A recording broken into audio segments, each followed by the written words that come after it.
सभी प्रिय विद्यार्थियों को ढेर सारा नमस्कार। My self Mukesh Kumar. जैसा कि मेरे प्रिय विद्यार्थियों यहाँ पे आप ऑफिशियली अपडेट देख पा रहे होंगे, जो विद्यार्थी 2026 में बीएस नर्सिंग का कोर्स करना चाहते हैं या फिर किसी भी मेडिकल फील्ड में जाना चाहते हैं, उनके लिए ऐतिहासिक बड़ा बदलाव यहाँ पे रहने वाला है, क्योंकि इतिहास में पहली बार सरकार ने ऐसा बदलाव किया है। तो यहाँ पे ये बदलाव आपको जानना बेहद ज्यादा जरूरी है, क्योंकि मेरे प्रिय विद्यार्थियों, जैसा कि आपको पता है कि 2026 में आधे से ज्यादा मेडिकल कॉलेजों में जो दाखिला होगा आपके बीएस नर्सिंग कोर्स में, वो नीट के थ्रू होगा। तो नीट में अगर कुछ बदलाव होता है तो आपके बीएस नर्सिंग में भी बदलाव होगा। तो यहाँ पे आप देख सकते हो कि नीट जेई आपका जो सीयूटी हो गया, ठीक है, और इनको कराने की तैयारी है 11th से। अभी तक आप देखते आ रहे होंगे कि आपका नीट का एग्जाम, आपका सीयूटी का एग्जाम कब होता था? 12th के बाद।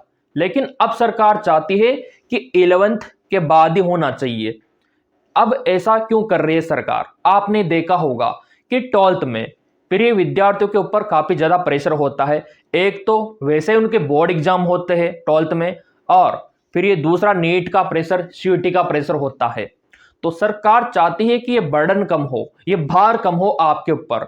अगर 11th में आपका नीट का एग्जाम हो जाएगा, सीयूटी का हो जाएगा, तो 12th में आप बेफिक्र होकर बोर्ड का एग्जाम दे सकते हो।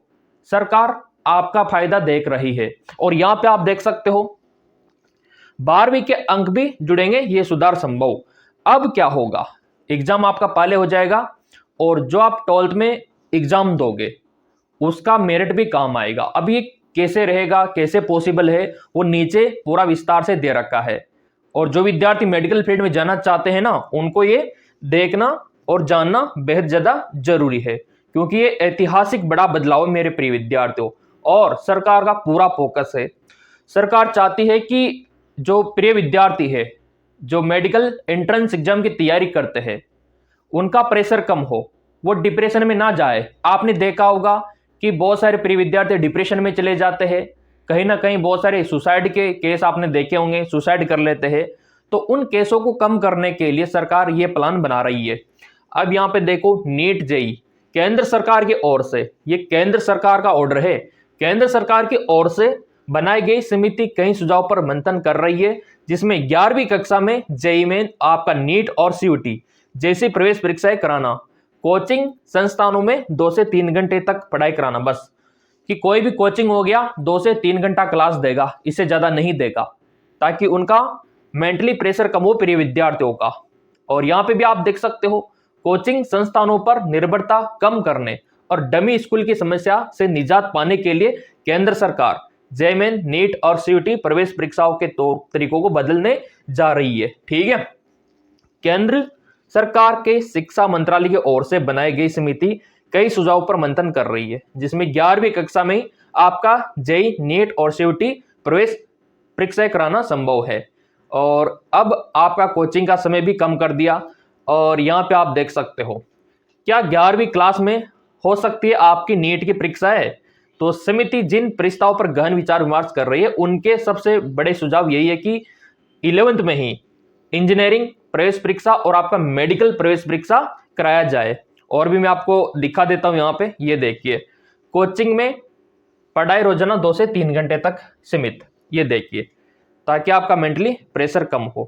क्योंकि अभी आपने देखा होगा बहुत सारे कोचिंग ऐसे हैं जो प्रिय विद्यार्थियों को मौका नहीं देते, वो 8 से 10 घंटे पढ़ाई करवाते हैं कोचिंगों में, और इसके बाद सैटरडे संडे को भी छुट्टियां नहीं देते, टेस्ट करवाते हैं। तो सरकार चाहती है कि उससे प्रेशर बढ़ता है, ये सरकार का मानना है। और भी चलो यहाँ पे मैं बता देता हूं। और आपने इसी प्रकार देखा होगा कि जो तमिलनाडु सरकार है, वो नीट को बंद भी करवाना चाहती है, तमिलनाडु सरकार। बाकी के जो स्टेट है उन्होंने कुछ नहीं बोला, लेकिन तमिलनाडु का आपने देखा होगा, मैंने वीडियो भी बनाया था कि तमिलनाडु में नीट बंद होने जा रहा है। और वो कब होगा? जब राष्ट्रपति अनुमति दे देगा, ठीक है। अगला, एंट्रेंस एग्जाम से जुड़े बोर्ड परीक्षा के मार्क्स।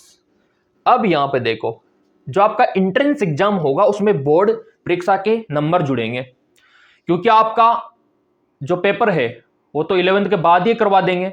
उसके बाद आप 12th में चले जाओगे, तो 12th में जो आप गेन करोगे, जो आपका सब्जेक्टिव एग्जाम होगा, उसका जो नंबर रहेगा ना वो भी इसमें जोड़ा जाएगा, मतलब 12th का परसेंटेज काम आएगा।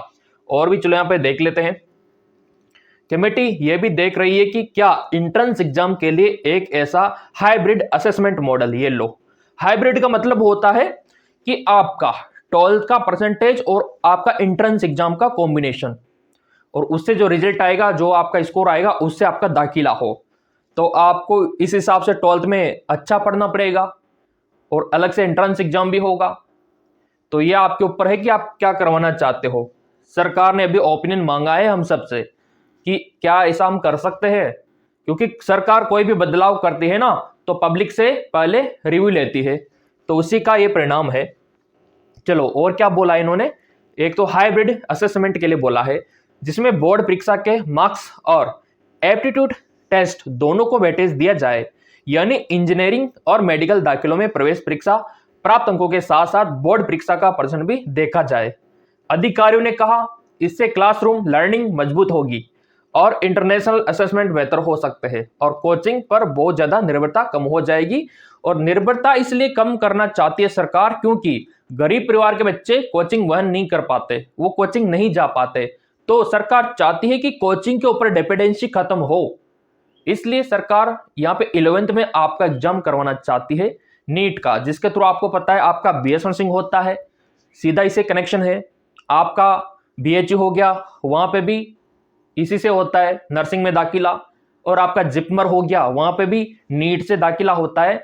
और आपका military nursing MNS, Lady Harding medical college, और आपका सफदरगंज हॉस्पिटल, ये कुछ नामी है जहां पे नीट से होता है। और हाँ, आरयूएचएस का, उसका भी ट्रेंडिंग चल रहा है कि नीट से हो सकता है। तो काफी कुछ जगहों पे नीट के द्वारा होने लग गया आपका बीएस नर्सिंग।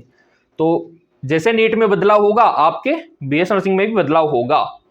और क्या बोला इन्होंने यहाँ पे, ये जो बदलाव है कब से होगा, कैसे होगा, क्या अभी से लागू कर दिया जाएगा?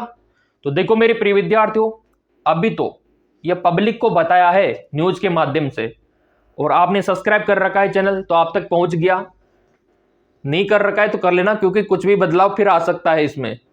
अब आपको अलर्ट होना होगा यहाँ पे, जो 11th के विद्यार्थी है, जो 11th में पढ़ाई कर रहे हैं वो, और जो 11th के आगे निकल चुके हैं ना, कोई दिक्कत नहीं, आप भी दे पाओगे एग्जाम, आप भी दे पाओगे। कम से कम 11th मांगा गया है, ऊपर तो आपका भी फर्स्ट ईयर चल रहा हो तो भी आप दे पाओगे, कोई दिक्कत ही नहीं है। और यहाँ पे जो पॉजिटिव है ये है कि कोचिंग के ऊपर डिपेंडेंसी खत्म हो, और कोचिंग अगर रहेगी तो वो 2 से 3 घंटे की रहेगी, बाकी समय नहीं ले सकते आपसे। तो ये बदलाव देखने को मिला है, साफ साफ आप देख सकते हो। ये पूरा इंग्लिश में आया था प्रोस्पेक्टस, लेकिन मैंने आपको हिंदी में समझाया ताकि मेरे प्रिय विद्यार्थी को अच्छा समझ में आए। तो क्या आप चाहते हो ये बदलाव हो? अपना अपना ओपिनियन आपको कमेंट बॉक्स में बताना है मेरे को कि हाँ सर ऐसा होना चाहिए, या फिर आप चाहते हो कि पहले जैसे चल रहा था वैसा ही चलना चाहिए, क्योंकि सरकार ये भी चाहती है कि आपका साल में 2 बार एग्जाम होना चाहिए। आपका यहाँ पे पहले होगा फर्स्ट और सेकंड कुछ महीनों बाद होगा, और सरकार ये भी चाहती है कि आपका पेपर अब ऑनलाइन होना चाहिए नीट का, और ये 11th में होना चाहिए। सरकार ये बदलाव करने जा रही है। तो मेरे प्रिय विद्यार्थियों, आप यहाँ पे मेडिकल फील्ड में जाना चाहते हो, आपका ओपिनियन जरूर शेयर करें ताकि मैं भी अपना मुद्दा सरकार के सामने रखूं। तो अपना अपना ओपिनियन कमेंट करके जरूर बताना, और टेलीग्राम को ज्वाइन कर लेना। इंपोर्टेंट नोट्स फ्री में मैं आपको दे दूंगा, पीपीटी पीवाईक्यू सब आपको टेलीग्राम पे मिल जाएगा। उसका लिंक हमेशा वीडियो के डिस्क्रिप्शन में रहता है टेलीग्राम का, और बिल्कुल फ्री है, उसका फायदा आप उठा सकते हो। तो मेरे प्रिय विद्यार्थियों, अपना रिव्यू शेयर जरूर करना कमेंट बॉक्स के माध्यम से। धन्यवाद।